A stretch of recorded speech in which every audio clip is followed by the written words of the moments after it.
Hello there and welcome to my reaction to Strive Season 2 theme meanings. Um, a lot of people recommended me to watch Gecko Squirrel's video on theme meanings while it was already recorded, which I just found funny. It was just ready to be released, which happened today. But then, like, what is it, a day ago? Yeah. A day ago, Season 2 theme meanings was released. Because the first video was only on, like, the base game. So, here we are. And I thought Season 2 has only 4 characters and no web video is 27 minutes long. It's not split like the previous one, so I can't really check. Nonetheless, I am excited. So, like and subscribe, become a member, let's begin.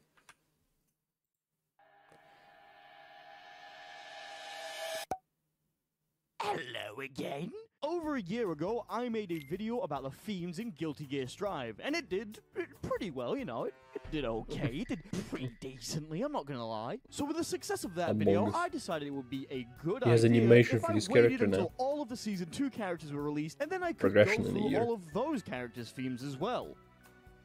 And then over a year passed. Yeah, I didn't expect it to take that long for all of them to be released, but hey, Strive's second season of DLC characters wrapped up semi-recently with Asuka, so I think now is a good time to go over the new themes. However, there are a couple of things that we need to do. Is there a Season 1 first. video, or was Back it the included previous in the video, first there were one? a couple of themes that I don't feel like I did justice with my analysis, and some of which You're gonna still go get back, commented that's out why it's to this long. day. Because of this, I decided I should go back and look at the 3 characters that I personally feel I didn't give justice to in my analysis for their themes, or that the comments refuse to shut up about. So, without further delay, let's talk about Jacko's theme. Okay. Jacko. When I last looked at Jacko's theme, I basically Yep. concluded that the song didn't make any sense, and just decided it was pointless gibberish that had no meaning. And looking back now, I was a bit too harsh on the song. I'm still not 100% sure what the song means. After all, it is probably the Guilty Gear song I have listened to the least, next to some obvious examples. But I'm I more just think equipped it's to actually tackle the subject of perfection can't what please goes on me. in her head, what she So, thinks about. Jacko is technically 2 characters in one, being Jacko, the consciousness of the actual body, and Arya, Soul's dead, not Yeah. dead wife. Listen, it's complicated. I can't She was recognize her done without at a one head. point. The verses of a theme altogether don't make a lot of sense when you read them in order. However, most of the song can be split into 2 different types of sentences. Ones which have to do with distance, such as how small the world, how many miles is life, how far can I go, and other ones about love and general nice things. If I could just see your heart, grab lots of snacks and wear new shoes, I just want to feel like that every day. This constant switching of the topic could actually represent the split souls of Jacko and Arya. This is Interesting. amplified even more with the ending of the chorus. Yeah, this is more obvious that it's 2 different voices.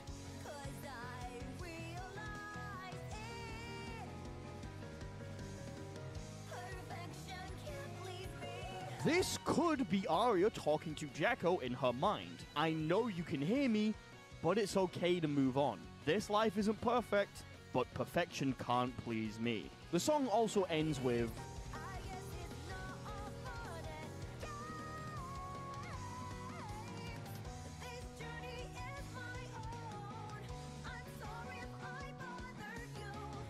this could be Jacko. The singer on the talking song back is to fantastic. Arya. She's realized her existence isn't just about doing things she likes. There's responsibilities that she has, not only to Arya and Soul, but herself and even the world around her. But still, it's her journey. Oh, and wait, her is this body, video gonna so be she can take PvE? Arya's advice and I don't live see her names life of as people. herself. There. That's a much better interpretation, is it not? That was fun to look at the names of people when he was fighting. Last time I left Aw. Testament's theme with a kind of vague meaning on what they're actually talking about. But I think after It's some a vague time song. and a lot of re-listens, holy shit, this song is a banger, I have come to some pretty simple realizations. Testament's theme is about how the hard times of their life are finally over, so they're able to go and do things that make them happy. The start Yeah. of the song says, it's not evil or sacred, it's just life. This does show quite a bit of disillusion with the things that people hold sacred. However, it mostly shows that Testament has accepted that cruel things in life happen, but so do great things, and they are content to roll with whatever may come their way. All of the verses have this reoccurring theme where life is said 4 times, but each of them have an underlying voice said after them, saying a different word.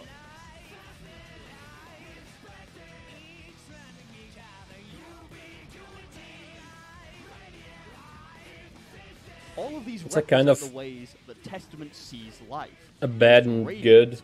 It is to be respected. To live is to exist, and to live is to be sustenance. The chorus tells us Testament. Maybe to have sustenance too.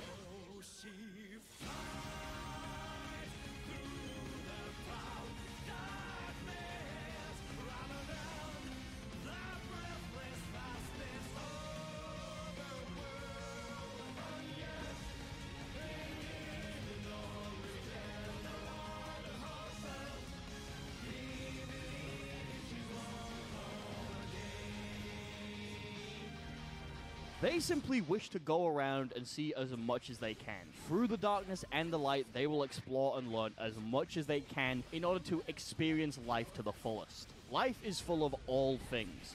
Life isn't good and life isn't bad. Life is life. And to be alive is to live. So Testament has decided to live their life to the fullest. Despite their hardships, they're going to do whatever makes them the happiest and merely enjoy their life. They are happy to simply exist, like a weed, naturally, as a matter of course. Whatever happens, happens. Okay, Bycan as well. Oh boy! Okay, so since the last video was released, Arxis decided to throw out a better version of the story mode known as Guilty Gear Strive Another Story Departure. While still not a good fighting game story mode, it is much more entertaining compared to the base story of Strive. In this story, we follow Bycan, who is trying to save Delilah from blowing herself up. Now, for me, it was only animation-wise it was better, but overall it's kind of the same, because I enjoyed the normal story too. Now, instead of the theme seeming like it's just about Angie, it's more aimed at Delilah. And upon reviewing the theme, my interpretation is still correct, if not even more so. This was easily the theme I got the most comments about. Everyone saying that Bycan's theme is actually referring to Delilah as her comrade and not Angie, and all I have to say is that you have the reading comprehension of a Chainsaw Man fan! Yes.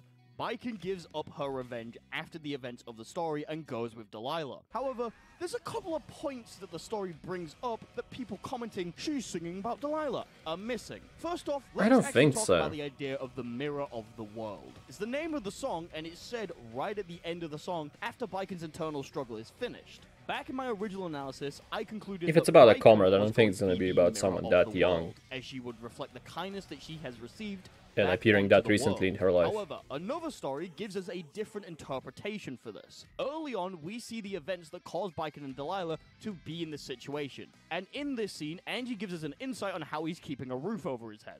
Oh, come on. Just take her to the police and get it over with. If it's that easy, you go do it. Me? I'm busier than I look. Mirrors don't make themselves, you know?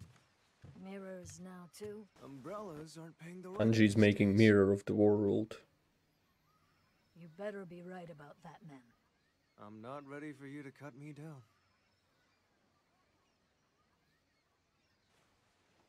Are you really about to go all the way to America? On foot. I've wandered around for 20 years. What's one more trip? Now nothing else out of you. You're the only person who could ever talk me out of my revenge. By this time, you know my answer. I'm not the only one. Hmm? Check my mirror someday. You'll see. And from there, the events of the story begin. And she brings it up later too. Taking on a sort of parental big sister role for Delilah, as Bycan sees herself reflected in Delilah through her motivations. Later on, spoilers for a 40-minute side story, I guess. The day is saved, however, Delilah is going to teleport away because of Guilty Gear Magic bullshit. At this time, Bycan says this about Delilah. Whether she gets her revenge or not, it won't make a difference. She won't die well. Unless she... No one dies well, he can only live well. Wait a sec. Who have I heard say that before? Angie, about you. Right, Angie. He was talking about you. Do people think that Delilah is her mirror, Okay, or like we her still haven't started reflection? finish. Baiken realizes that she can help save the day and goes to Delilah in order to help and says this. Ah, good point. Thanks.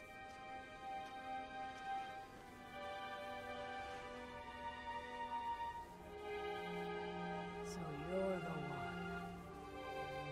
You're in the mirror Angie was talking about. Yeah, that. I remember her bringing So up. if we take this literally then, it means that Delilah is the mirror of the world that Angie created in order to help Baiken overcome her lust for revenge. Angie created the mirror of the world. He was the one that could get her out of her revenge. She knew this all along. Case fucking closed. I am done with this argument. I kind of like interpretation Yeah, you about can still Angie more than interpret it as Delilah. Delilah, but it's more meaningful if you see her as the mirror and Angie as the comrade. She even Yes. says herself, "You're the only one who could ever talk me out of my revenge," and he does, in his own funky Angie Meter ways. Believe what you want, art is interpretive after all, but I Yeah. still stand by my original statement, and I need to get this off my chest. Anyway, with all that out of the way, we shall swiftly transition from me proving all of you wrong with my facts and logics, and get to the bit that you guys really want to see. It's time to start looking Season at 2? the Season 2 character themes. Okay. Starting, of course, with Bridget. The revisiting happened. Bridget's story is, in simple terms, about a Oh, girl wait. fighting Is season 1, does that mean base game, or is there a season 1 DLC? Or season 2 is DLC, season 1 is base, and then season 2... No, I think people talked about that season 1 had another story, but season 2 didn't. Or maybe season 1 didn't have anything, but season 2 did. I forgot. against all odds to figure out who she really is, and her theme takes us along that journey with her. The song starts with a melancholic tone, with only a small amount of instruments and the vocals to start us out. The chorus constantly refers to the town Also, the song I inside don't like and that how much. she's watching it from afar. She's worried that if she goes to join the townspeople, something will change. So instead, she decides to stay away from everyone in order to protect herself, or possibly the town. Now, this somewhat ties into Bridget's original lore. Without getting too much into detail about it, Bridget was born to a family as twins. However, the town believed that if twins of the same gender were born, it would be an omen on the family. Because of this, Bridget was raised as a girl. She was told what to wear and how to act because if anyone found out the details of her birth, it could spell disaster for her family. The town shaped who she was, and all she could do was watch from afar. You could say she became a me without me. However, Yeah, once she I grew hate older, that. she decided that she would prove to her family that she wasn't a burden and could make it on her own. So she decided to go out and become the best bounty hunter in the world. And she does this Well, pretty easily. Soul in is fact, there. proving Really? Her family Okay, never village mind. wrong about their superstitions, but something doesn't feel right. She never stopped wearing her feminine clothes, and she definitely wasn't happy, so what was it? The song goes through several of her thought processes as she tries to understand what the problems may be. Each pre-chorus builds up in intensity, as if she's about to find the cause of the problem, only for it to immediately drop as her supposed solution doesn't actually fix anything. I've been patient, but it was bearable. I had a gray haze for a long time ago. I never found out what it was. I taste like vegetables I don't like. The food tastes like vegetables I don't like. I hate the alarm clock I chose. All these things were definitely not helping her, but they're not the root of the issue, and fixing them doesn't give her the confidence to confront the town. It's even implied that deep down she already knows what the issue is, she just can't confront it. I'm not waiting for Santa Claus. I already have the gift, just can't open in the box. I know all about it. No one can solve it. Unless I decide to do something about it. It's not even a case. I've been As she finally begins to figure it out, the song builds more and more. The drums march in and the brass blares as she rises out of the grey haze she's found herself trapped in for so long. And in comes the guitar. There is no doubt in her mind about who she is anymore. patient. My body is light. Let's paint the gray haze into sky blue. I know who you are. I'm not Feels like the song is about doing stuff yourself. And with this realization, she goes onwards to face the town again. You want to do it the With best, do it all yourself. the instruments layering on top of each other, she walks into the town. Oh, you want to the do something- place where she belongs. you want with the something done confidence right, in do it herself yourself, And that's the one. acceptance of who she is, and it's beautiful.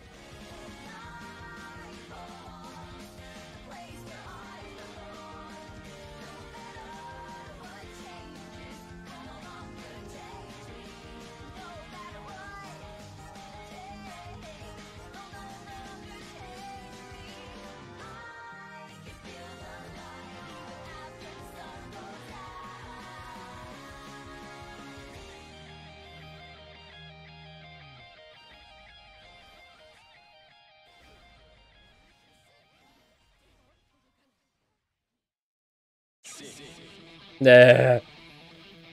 Sin's theme is Sin, my boy. very simple, but shows a nice amount of development for his character, even if it's only technically pretty small. Sin is only 5 years old during the events of Strive, so he's still practically a baby despite how he looks. So he's still Yeah. learning basic things like what words are and how to form sentences properly. He does have ideas going around in his hollow skull. I don't wanna but he's have not babies exactly unless they the look best like at this. explaining them. That When being said, they're though, the song 5. starts out with one of the most direct ways we've seen Soul influence the kid growing up. If you don't know, Sin is the child of Kai and Dizzy, and when he I was did born, know. Kai had a fucking Thank you, mental commenters. breakdown trying to take care of him. Because of this, Sin learned to resent his father. Soul was tasked with taking care of the kid and became sort of his surrogate father until the end of the Exard story, where Sin goes back to live with Kai and Dizzy for the most part.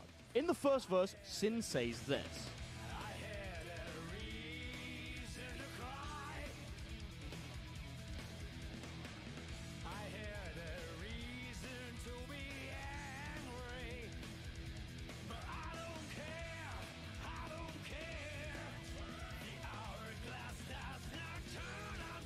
Unless you do. Yeah, I mean, so. This is not only representing the fact that he is finally over his grudge with Kai, but actually shows some of Soul's influence on the child. Soul, for lack of a better word, is a pretty apathetic character. He doesn't really care too much about things, and reasonably doesn't hold grudges against many people. If you don't fuck with him, he ain't gonna fuck with you, and you can just go about your business. Sin has seen how Soul treats people and situations, and has internalized it as shit happens and we look to the future. Whatever happens, we keep moving on. The hourglass Quite a doesn't positive turn outlook. upside down literally shows that he understands that there is no going back and fixing your mistakes, so you just need to keep moving forward. On its own could be him not realizing how genius of a statement he's actually making, or maybe it's because the world What is that Gilly flood Garrett's time fucking travel made feeling of? about, and his encounters with Do them not has forced him break. to reinterpret how time Or even works. bend. This mentality continues onward in the next few verses, with lines such as,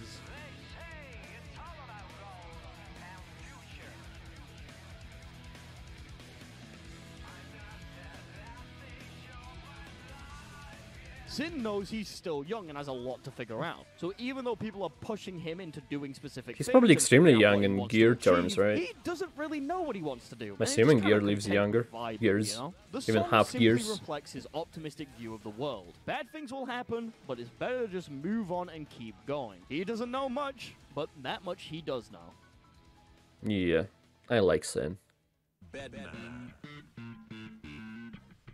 Bedman I think the second yells character did a about his video on favorite it. shape. Nah, of course it's more in depth than that. The circle is quite vague in nature on what it's talking about. However, it is pretty easy to interpret that the song has something to do with Bedman the character and not Bedman the robot. There's also a lot of themes relating to death and the afterlife. Because of the overly vague nature, I want to offer two different interpretations. But first, a bit of backstory. Bedman is Delilah's brother. He was working with Ariel's during the events of Exar's story in order to try and create a perfect world for his sister. He's afflicted with a condition that would kill him if he were to stay awake for too long, meaning he spends all of his time sleeping, that's only why being it's able to interact with bad. the real world through his mechanical bed, or something along those lines. Bedman's a bit of a weird character. He is also Yeah, a giga sounds like genius with one. the highest IQ in the world. If you were to so Is much he breathe Stephen incorrectly Hawking at him, inspired he would character start or reciting something? the bell curve to you if it wasn't for the fact that he was forced to be asleep. Anyway, he dies to Robokite and Venom, meaning his plans to create a perfect world fail alongside him. So onto the circle. The first and seemingly most accepted way that the song is interpreted is that Bedman is singing to Delilah from beyond the grave, swearing to protect her. This is implied because of the contrasting lines which imply the singer is in an unknown and contradictory state and is trying to figure out exactly what's going on. Yeah, I think I've been told that. The place the singer has found themselves in makes Then no it's like, sense says whatsoever. However, infinite. they're determined to try and understand it in order Nothing to in the achieve end their says goals. finite They're and trying infinite. to break out of the circle. Note that after each pre-chorus, we hear the sound of something mechanical starting up. This could be the singer gaining access to the bed machine, or simply that the bed becomes actionable and fulfills their orders. There's also more references to the singer trying to break past some sort of barrier in order to make it back to where they once were, with lines such as...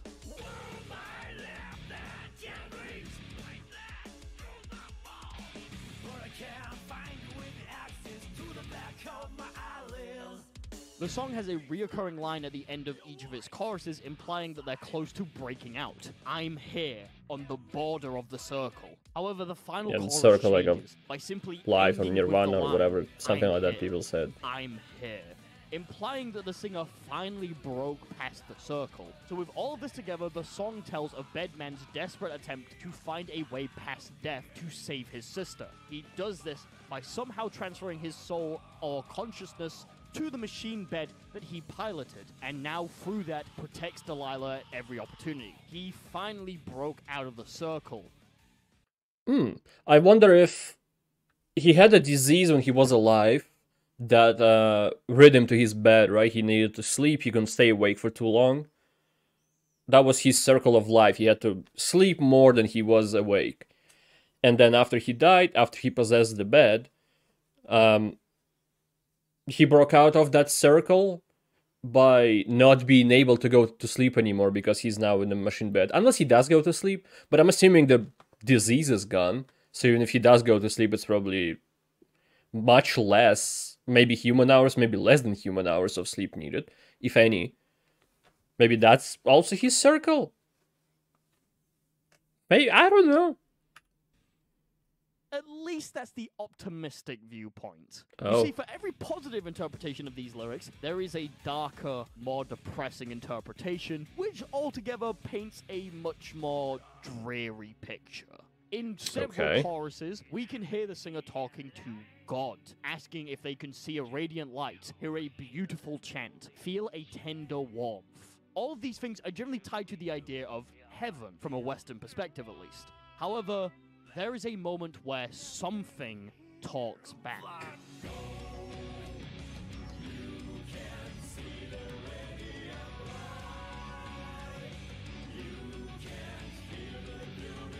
What if it's not God? What if it's devil? Is that the dark side? Because it's no. This would imply that their illusions of death are being shattered. They expected to see heaven, but instead see none of that. They see a dark, lonely, cold place. A place that is constantly pitch black and pure white. A finite endlessness that they cannot truly comprehend. This is it for them, and they have to accept it. When they say they're on the border of the circle, they mean they're at the edge of their life, and they're about to die. This would mean that this song is what went through Bedman's head as he died. His final moments of panic and confusion as he inevitably accepts what is happening and finds a way to protect the only thing he truly cared about. In his dying moments, he gives the bed the orders to protect Delilah at all costs. He won't be able to make her smile, but he'll make sure that no one makes her cry, even once. Never. This then changes the meaning of the... I wonder if like the next game gonna be connected to Delilah at least a bit, since another story was like around her, because she has the power of some kind. She can't control it yet, and maybe in the next game, I'm not saying she's gonna be like the main character in it or the main villain of it. Doubt, especially after another story, I doubt any kind of villain is gonna happen. But seeing how Batman is all fucked up and broken, maybe it breaks down entirely and Delilah learns how to use her powers properly and becomes her own character. Because if the game's gonna happen, it could happen like years after the events of Strive. Not necessarily, since Strive happened like 3 weeks after the last one, Exert or whatever. But it would be interesting, because she's not fighting here at all, it seems. She's just running around while Batman is fighting. Last chorus, as every other one was him realizing how close he was to dying. Also, Batman and name since sounds like a the border of the Kojima circle character. Means that Bedman has finally passed Like the Hartman threshold. and Die The Hardman. song ends as Bedman dies, unable to know if his plans to protect his sister has worked. So, which one is it? Well, I don't really know. To your That's kind of the interpretation, I beauty of guess. it. Songs are hard to interpret sometimes, and your own interpretation will probably differ. So let me know which one you prefer, or if you have your own ideas in the comment section. Anyway, with that, let's finally get onto that man himself. If we're gonna go a dark route, another theory, if we're gonna go the dark route, what if Batman never succeeded to come, like, put his soul into bed or give bad orders to protect Delilah? What if it's her uncontrollable power that gave, and like her sadness to her brother, that gave the bad, that made the bad sentient? Couldn't think of a word. Sentienity? I don't think that's a word. Anyway, at least sentience in a way, I don't know. Like to act on its own, at least in defense of Delilah. So she thinks it's her brother, but in reality it is her who gives the bad power. It also works like a catalyst of her power, that it doesn't go AWOL like it did in another story. Maybe, I don't know. Something like that. Asker, also go, known Gear as Maker. That Man, was the creator of the Gears and the head of the Gear Project, the project which set all of the events in the Guilty Gear story in motion. He was the one who turned Sol and Arya into Gears, and was to blame for creating Justice, and therefore wiping out Japan.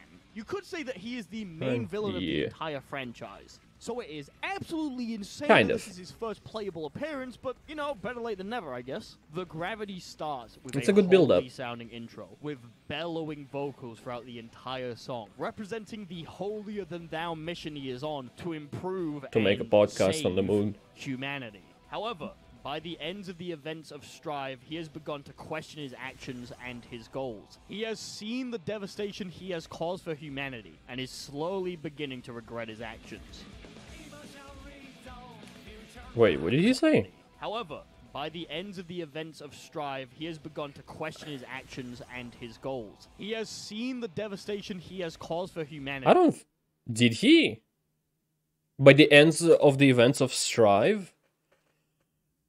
I feel like he wanted to hide the Tom away with him, and even within him, and go to the moon? Because he knew of Tir Na Nog? Or at least knew that how it would work, that it can fly in space and not just around the world. And that seems what he did in the end. And now he made a podcast with numbers. It feels like that was his goal all along, as well as taking Flame of Corruption from Sol, from within him. I don't know. I didn't feel like he changed his plans, at least not that much in the story itself. But okay. And is slowly beginning to regret his actions. I feel that happened in that what's led to Strive. And him going on G4.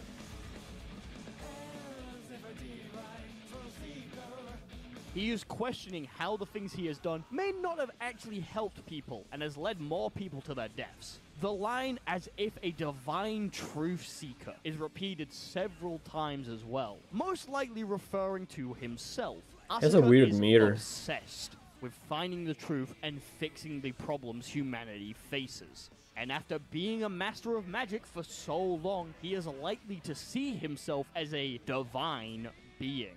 There is another thing I want to focus on with this song as well, and that's the idea of flight and gravity. For a long time now, Asuka has spent his days on the moon, gaining more knowledge and observing the events of the games. In fact, by default, when you fight an opponent as Asuka in Strive, you play as Asuka R#, a clone created by the real Asuka to act in his stead. You have to make the manual unconscious decision every time you play the character to switch to the real Asuka. In the first chorus, you can hear backup singers saying, "These wings and gravity." This is all overlaid by him questioning the song is called fate Gravity. can be defied and if any of this has meaning at all. By the time that we get to the last chorus, the lyrics change.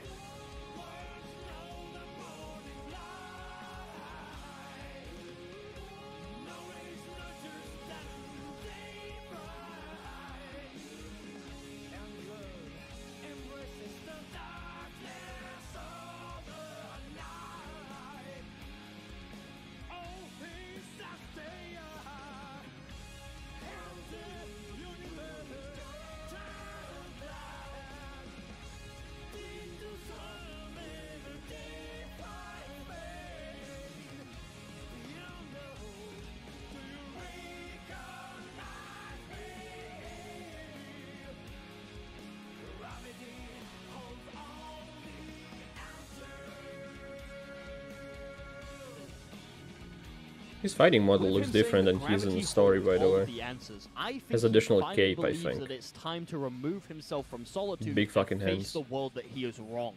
He cannot find the answers he is looking for alone, and cannot atone for the people he has wronged by simply running away to a different planet. If he truly wants to find the answers he He's seeks, fighting with big if he cubes. truly wants to make a positive impact on humanity, he must abandon his wings and walk among the people as one of them. Gravity holds all the answers. And that is my thoughts and theories on all of the new Strive themes. What'd you think? Did you agree with them? Did you disagree? Did I do them all justice, or did I secretly do Sin dirty by not talking about how drinking sugar and salt water is actually really bad for you and cause repressed trauma that you can hear in the baseline? Let me know down in the comment section. Also, while you're down there, He's why not hit 5, the he'll subscribe learn. button? I'm trying to get to 50K He's probably by still the on end of the baby month formula. and 75K by the end of the year, so your support would mean a lot to me. Thanks for watching. For those of you who are just here for the music analysis videos, I'll see you next year for the Season 3 characters. And for those of you who like my silky smooth British voice, I'm streaming right now playing Strive against viewers, and most importantly, I'll see you next week with another video. Have a good night, everyone. We're playing Strive against viewers. As always, a very special thanks to 64 MHz Almost Nap Time. That's definitely an old voiceover that he has in every video, isn't it? It's different mic. Yeah, I agree with most of it. Some theories that I said of my own. I still don't understand with the Asuka thing. Maybe I should know more of the lore. Because he said he was on the moon before Strive, watching the games progress. I didn't think he was on the moon. When he wanted to go to the moon, if he can go to the moon without Tir na Nog, why did he want to use Tir na Nog? Maybe he just wanted to get rid of Tir na Nog by landing it on the moon, so it's not going to be used again for something devious. I don't know. But either way, it's a good video, and I will be back next year for Season 3, probably. Hopefully after playing the game myself. At least Strive, not previous ones. But I might check out the lore of previous ones, but we'll see. Thank you everybody for watching this. I appreciate it a lot. I hope to see you next time, and goodbye. Have a great life, because one of us has to.